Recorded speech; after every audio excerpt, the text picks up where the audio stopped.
was a jolly good time, that's for sure. Now, unfortunately, I've got to change the tone a little bit because I was very concerned to hear this news story during the week. So, look, imagine this. Imagine your elderly parents or perhaps yourself.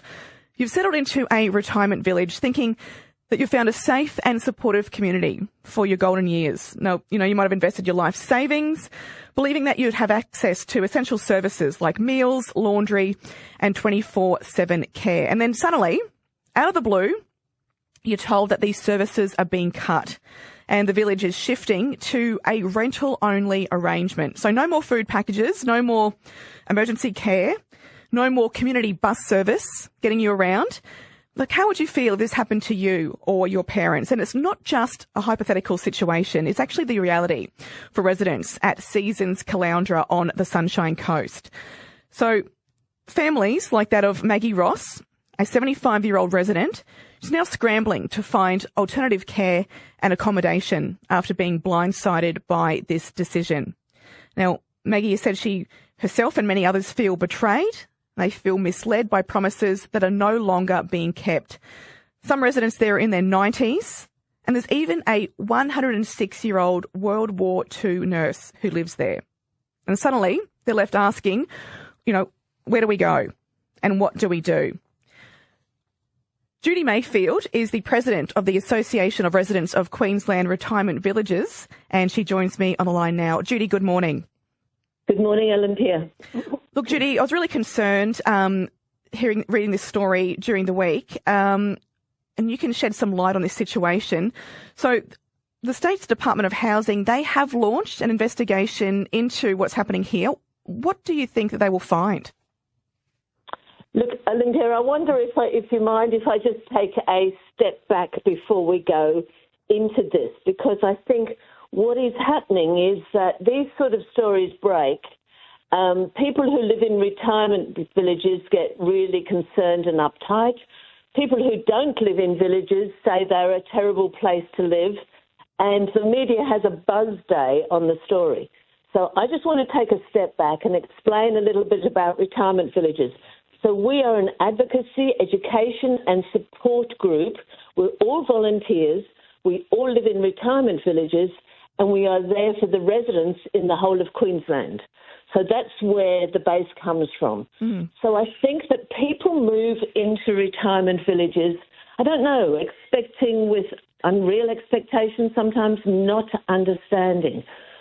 When you move into a retirement village, it is independent care, and services are sometimes offered on top of, your accommodation, which may be meals and laundry and so on.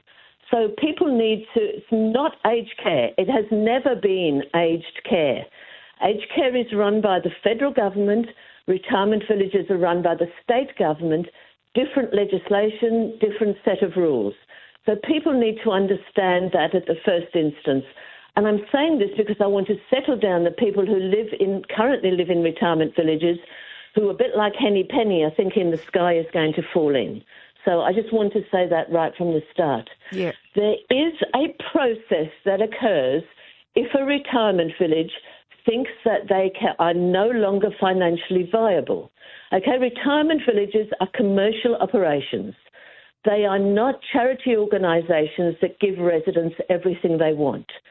So a retirement village looks at its operation, and particularly if a retirement village now is ageing, is getting, not the residents, but the actual buildings and structures are getting old and tired, and people now who are retiring don't want the tiny villages that used to be built years ago. Okay, they want the big flash building with the double-story, the two-story garage, the two-place garage. Yes.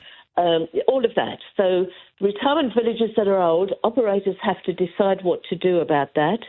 The Department of Housing have acknowledged that, and there is a process that the operators have to go through if they want to change their village in any way or close down their villages. Now, that process includes going to residents, informing all residents about what is happening. There's lots of paperwork to do for the department, as there is for governments always. And then they go to residents and they put that vote to residents. we are going to have to close this village. We are actually doing, and they call it a special resolution vote, to residents as to whether residents agree or not to the closure of their village. Now, in making that decision, operators have to give residents some choices. So they can't just say, we're closing the village, goodbye. Yeah. Okay, so I believe that Seasons, in this case, made some offers to the residents so they could move to any other village, any other Seasons village. The decision was made that this village was no longer viable and they couldn't sell the units. So the units were standing there empty. They were making the decision that we'll turn them into rental units at a very reasonable rate for people who are, looking for somewhere to live. So the current residents were offered any other village that they wanted to move into Seasons. They could actually they could transfer their lease into a rental lease, or Seasons would buy them out at on their current contracts. So they weren't just thrown out, and I think that's really important. There is a whole process. Now, if the residents decide no on the special resolution that they are not going to allow, or they don't want Seasons to do that, then they have to go to somebody within the Department of Housing, and I'm the chief executive, and they put the case to the chief executive, and the chief executive then decides the best way forward for everybody, looking at the fairness for the residents, but also looking at the viability of the business for the operators. Now, if that retirement village is not going to be, viable and sustainable financially in the longer term, the operator's just not going to have the money to spend on it. So where the residents are currently living is just going to deteriorate. Yeah. The gardens won't be done. There will be no upkeep of it.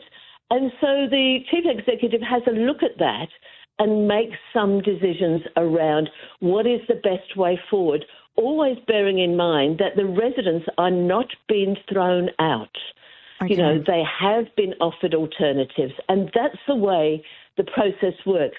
The Retirement Village Act, which is the act that actually provides,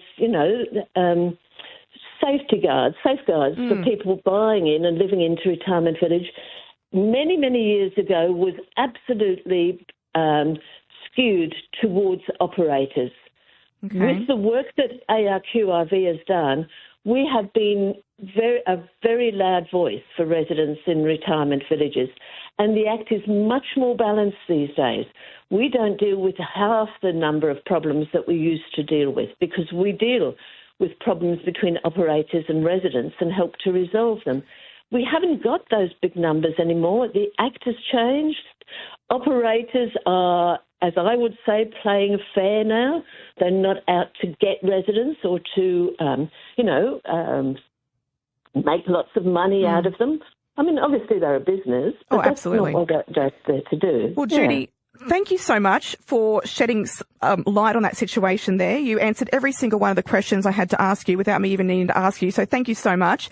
Judy, I'm really impressed as well that you volunteer this. You are the president of the Association of Residents of Queensland Retirement Villages, and I just want to thank you so much for doing what you do, because, we are an ageing population, and it's something that whether, you're looking at it for your elderly parents or for yourself, or it's, down the track, it's something that we all need to think about.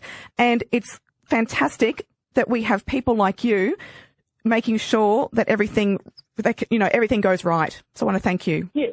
Yeah, and the other thing I need to say, Olympia, because, we are the organisation, we're all volunteers and we all live in retirement villages. Yeah. So we know retirement villages. We know the good, the bad, the ugly, the wonderful, all of that. We understand that. Absolutely. I've been in my village for 11 years. Yeah. Absolutely love it. Love it. Oh. Love the community, love the lifestyle. But I think that the one word of warning I would say to people is if you're even thinking about a retirement village, and there are a couple of things you need to think about. Not all villages, there's the retirement villages and the over 55s resorts. Yes. Different structure, different financial stuff structure, different act of parliament. So people need to do their homework. The other thing is that they need to, and I really urge people to find solicitors before you sign anything on your contract. Get your contract checked and explained to you by a solicitor who understands retirement villages and retirement villages contracts. There are a lot of solicitors who don't understand actually the retirement village contract.